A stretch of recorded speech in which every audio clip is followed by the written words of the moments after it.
Dr. Jaishankar, thank you very much for joining us at the Rising Bharat Summit. You've come here every time we've had a Rising Bharat Summit, so this is your third edition here. But I want to start off with something significant which some of our audiences may also be interested in knowing.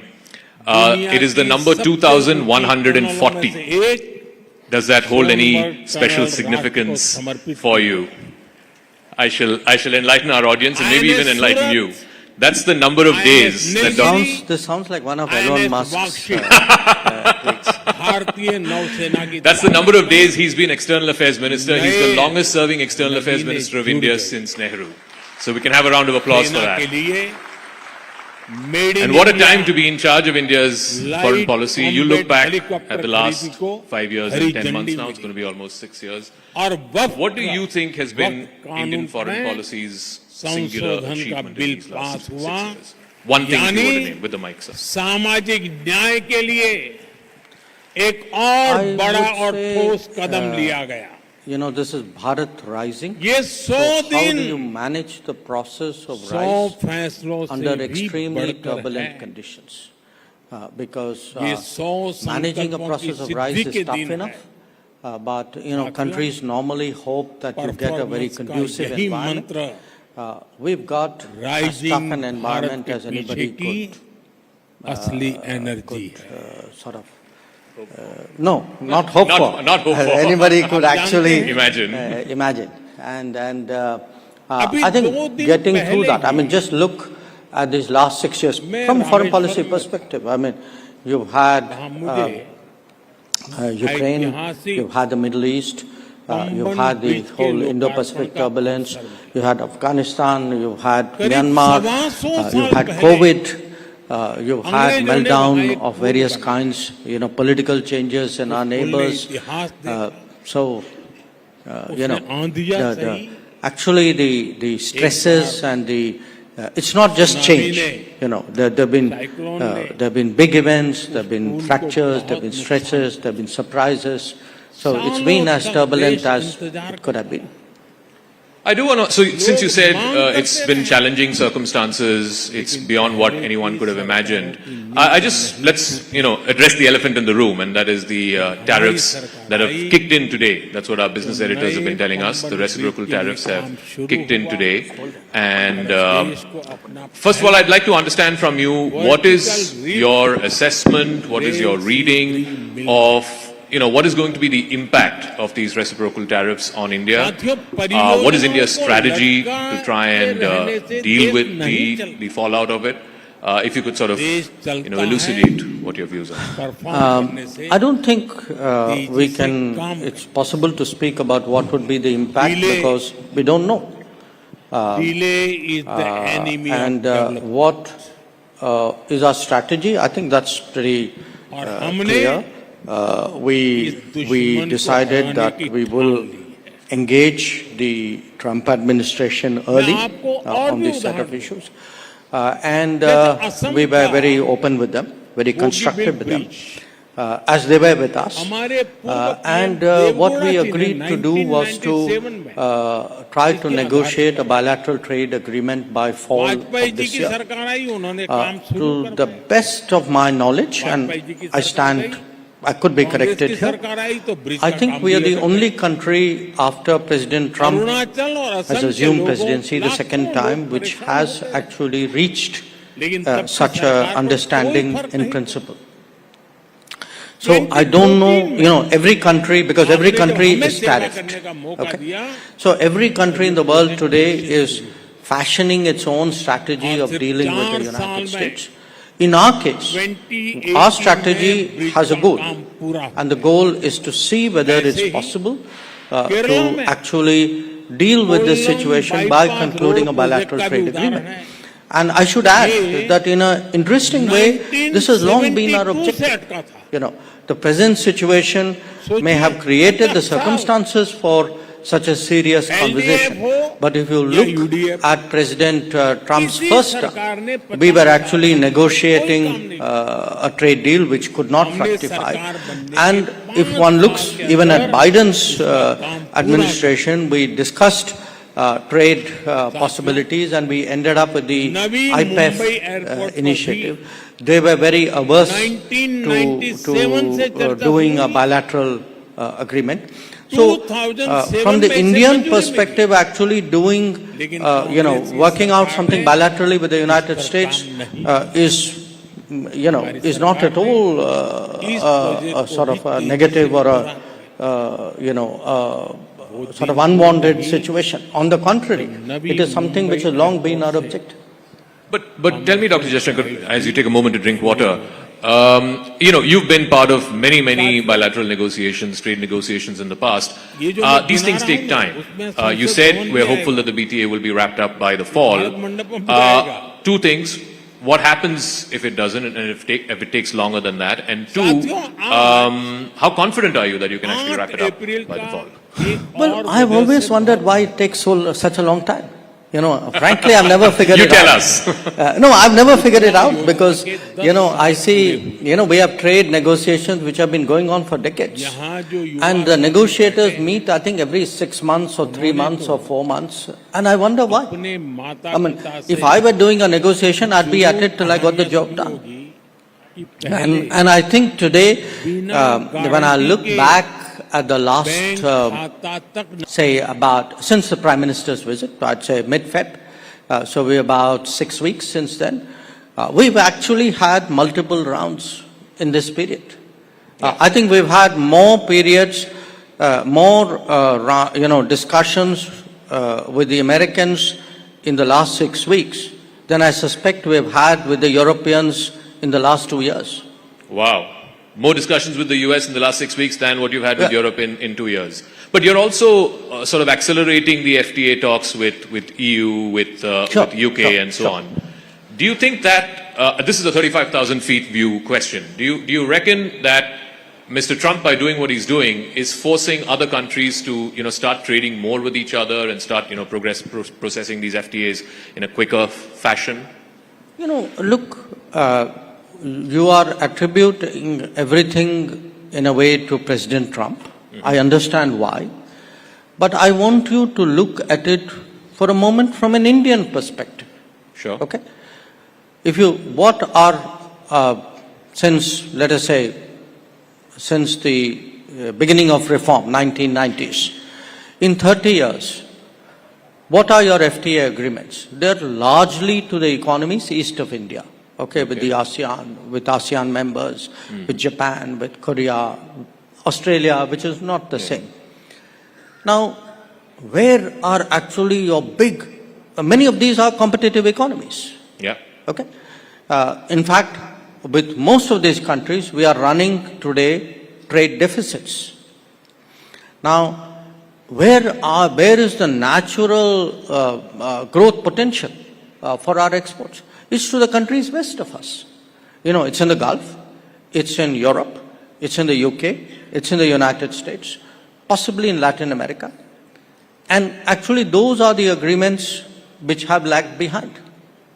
So it's been our endeavor, I can tell you. I mean, from 2014, for example, we've been pressing the Europeans saying, look, can we re-engage, because we had stopped engaging. Then after Brexit, we responded very quickly to the UK's interest in reaching an agreement. We see an opportunity, in the current situation vis-a-vis the United States. These are, to me, really the priorities which we should be doing. We should be doing it in our own interest, not because some other president of another country says he's created a situation. I want to talk a little bit about Europe, because you had sort of become a bit of a lightning rod for them about talking about oil imports from Russia, saying how can you import from a country that's gone into war and invaded and so on. And you've laid out very articulately for India and for the rest of the world what India's position is. Now the same Europeans are scampering for an FTA with India. Do you see a double standard there? Or No. I think you're being unfair to Europe. Yes, you're being unfair to Europe. I think the Europeans were serious about an FTA earlier. It's just we haven't seen that kind of urgency. Maybe their way of working is different. So I can't expect everybody to be the same. So they take typically they have taken much longer periods between interacting with each other. So my point is that, look, Europe today, I think, realizes the importance of deeper ties with India and the relevance of the FTA for that purpose. We had in the end of February 21 European commissioners led by President von der Leyen visiting India. Very unique happening, not just for India, even for them. They don't normally do that. I think there's a very serious message coming out of Europe saying we want to move forward on this. We welcome it, we reciprocate it, and I'm pretty confident that just as we are seeing a very intense engagement with the United States, and by the way with the UK as well, I expect the pace to pick up with Europe. We have an aspirational goal. We'd like to close out the FTA this year, but when we get there, we'll see. I want to talk about the neighborhood. Last time you were here at the summit, the big concern, the big talking point was the relationship with China, and you had said that the relationship is not normal, and we need to deal with the situation at the border for the relationship to become normal. Now there's been a disengagement process. The Prime Minister has met with the Chinese President. You've met with your counterpart, I think, on a couple of occasions since then. How would you describe the state of the relationship with China? How far away from normal is it? Well, it's obviously better than the last time I was here. Sure. I think the disengagement, particularly the Depsang-Temchok, was important. We are now addressing, to some extent, issues on the border because there's been a force build-up over a period of years. But there were many other things which also happened during this period.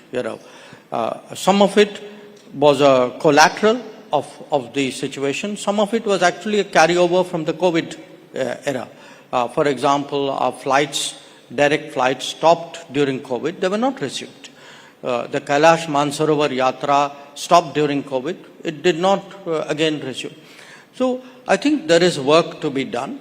We are at it. We are, sort of trying to see whether a lot of this post-COVID and, parallel to the border tension, the combination of these issues, how much we can progress on this. We are looking at it because at the end of the day, we have always maintained that the situation which we saw between 2020 and 2024 was not in the interest of either country. It was not in the interest of our relationship. And I think there is a recognition of that now. So it's on the road to being normal again? Well, I think we are moving in a positive direction. The problem with your profession is you want instantaneous transformation. The challenge of my profession is it's a very arduous and painstaking one. I'm glad that we are sticking to each other's respective professions, but because there's so much talk around trade, and because President Trump has made that the point of conversation, you referred to, we have trade imbalances with a lot of countries to the east, right? Is this, you reckon, an opportunity, again, academically speaking, an opportunity for India to look at some of those trade relationships and say that, these imbalances cannot sustain, just like America is saying that, an imbalanced trade relationship is not working for them? Well, we've had concerns. We have articulated those concerns. This is not my direct remit, but I have a visibility into it, and we work as a team within the government. I think one of the issues for us, for example, has been the review of the ASEAN-India Trade in Goods Agreement, ITIGA, which we believe has been unnecessarily prolonged. I think it's important for all countries today to realize that the nature of the global discourse on trade is changing. There are new parameters, there are new metrics of judgment. I think countries will do what they need to do to protect their businesses, to protect their labor, to protect their societies. We cannot be an exception to it. So I think we have concerns with many of the countries east of us, countries with whom we have FTA arrangements, and also countries with whom we don't. Prime Minister was recently at the BIMSTEC summit. You were there with him. It's the first time that he met with the new interim leader of Bangladesh, Professor Yunus. There's been a lot of concerns here in India about some of the statements that have been made by the leadership there, some of the goings-on the ground, whether it's attacks on minorities, so on and so forth. From within whatever you can divulge in the public domain, what did the Prime Minister tell Professor Yunus, particularly on this comment about India's northeast being landlocked and, Bangladesh being the gateway to the ocean, and also on the attacks on minorities, on both those issues? No, look, I think the main messages from our side, which came out at the meeting, one, that our relationship with Bangladesh, for historical reasons, is a very unique relationship. It's a very fundamentally a people-to-people connect. Much more so, perhaps, than any other relationship than I can think of. And that's something we need to recognize. So, it's not necessarily one of the government of the day. Secondly, we have concerns. We have concerns about the rhetoric which is coming out of people in Bangladesh. We have concerns about radicalizing tendencies we see. We have concerns about the attacks on minorities. And I think we were very, open about sharing those concerns. Again, as a country which, no country wishes Bangladesh well more than us. That's in our, I would say almost in our DNA, if you can say that. And as a well-wisher, as a friend, I think we hope that, they make go the right way and do the right things. And as a country with a, which has a democratic tradition, democracies require elections. That's how mandates are given and mandates are renewed. So, we hope that they go down that path.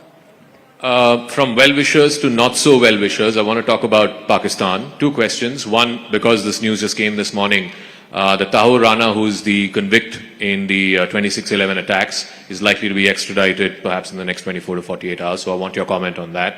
And second, this whole thing, Baluchistan seems to be in a bit of a flux, and Pakistan has resorted to its old, copybook that, India is doing this, so on and so forth. So on both those issues, I would like your there's nothing really new that I can say on the Tahir Rana issue. I mean, obviously, we welcome the decision of the American legal process.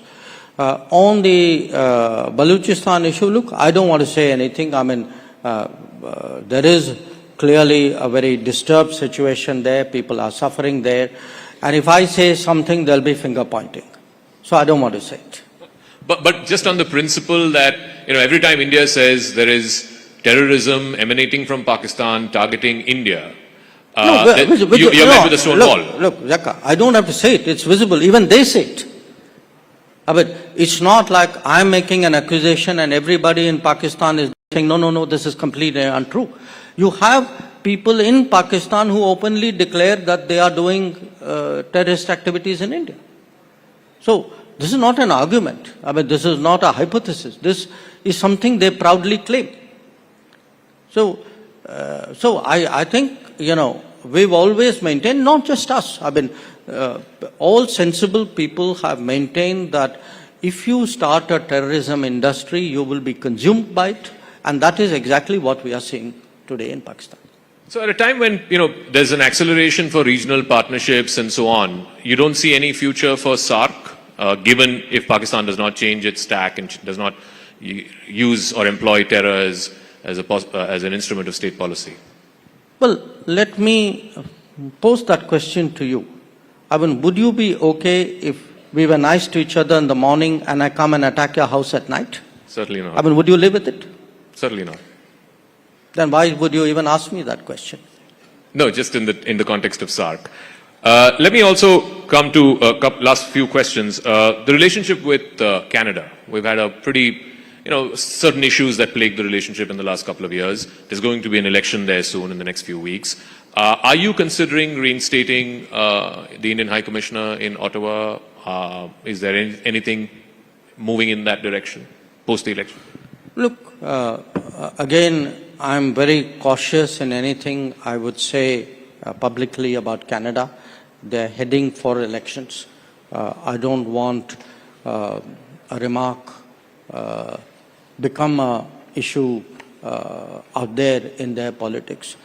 For us, the direction in which ties have gone is something which, again, we believe has not served the interests of Canada. The kind of latitude that was given to people espousing extremism, secessionism, violence, if you import such people and encourage such people, it's going to have consequences in your own landscape. And, what we were saying, in a way, the cautions we were uttering inside the room, unfortunately played out outside the room as well. So we would like certainly to see, after all, it's a big country, Commonwealth country with whom we've had, generally good relations. Yes, things, again, for almost exactly the same reasons had happened in the 80s. So to the extent that, we see them recognizing the problem and, not giving that kind of political space to such forces, if we would then naturally take that into account. I mean, I have no gain by having bad relations with Canada. I would like them, actually, I would like both sides to mend the relationship. But I would also like people to recognize that there's a real problem out there. And the problem is, the kind of space given to these forces. One final question. We're anticipating President Putin of Russia to visit India at some point this year. In this new emerging global order where, President Trump wants to end the war, he's talking directly to both Russia and Ukraine, how does India figure in this emerging matrix? Because India is one of the few countries, yesterday the Prime Minister was here, India is one of the few countries that can speak to both Russia and Ukraine and has good relations with both. We've had a very, I would say, both a sensible position and a helpful position. Sensible in terms of very early on, we took the view publicly that this conflict cannot be resolved on the battlefield, that it was necessary for a return to dialogue and diplomacy, that it was important for the parties concerned to talk to each other, because that was not happening. And there was actually a view at that time that everybody else would gather together and somehow produce a solution, and the other party, in this case Russia, would be confronted with that as a choice. Now, much of what we held in 2022, 23, 24 has actually come to pass. And there's no vindication in it. I mean, in fact, if anything, there is regret that, so many lives have been lost, so much time has gone, so much damage has been done, not only to the countries, but to the global society and to the international economy. But, okay, now there is a greater understanding that we need, appreciation that we need to they need to engage each other. So, to the extent we can motivate that, foster that, encourage that, we would do that. And again, I maintain that we've always, what we said in Moscow was not different than what we said in Kiev and what we said in third places. And we've tried to, have conversations here, take those there with the approval of each party. And so that's one part of what we've tried to do. The other is, there have been different dimensions of this conflict which have popped up from time to time.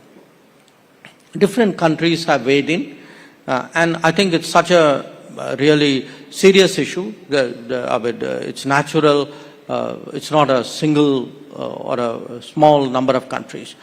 We approve of all of that. I think anything which any country can do or any group of countries can do to help, we welcome that.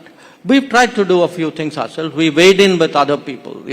It could be some of the nuclear-related issues, or it could be grain corridor, or whatever it is. But the objective is to help. The objective is not to put yourself ahead. I mean, we're not, actively searching for a role. But if, either of the parties or any other country comes and says, look, can you help out on this? We'd be open to doing it.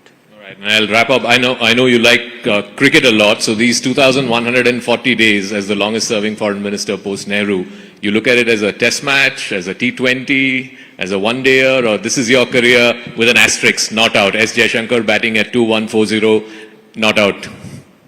No, I think on this one, look, it's been, it's been a very interesting heading to 6 years as foreign minister, but I treat it to some degree as a continuum of what I was doing earlier. In a way, I think the next few years will be extraordinarily challenging. It'll be challenging for the world. It'll be challenging for us as a country, precisely because we have to keep rising through all this clutter, through all these tensions. And to be associated with that process, to be given responsibility of that process, I think is a great honor, it's a great responsibility, and I'm very, very, grateful for it. We have the best batsman batting at not out on that. Thank you very much, ladies and gentlemen. Dr. S. Jaishankar, the External Affairs Minister of India.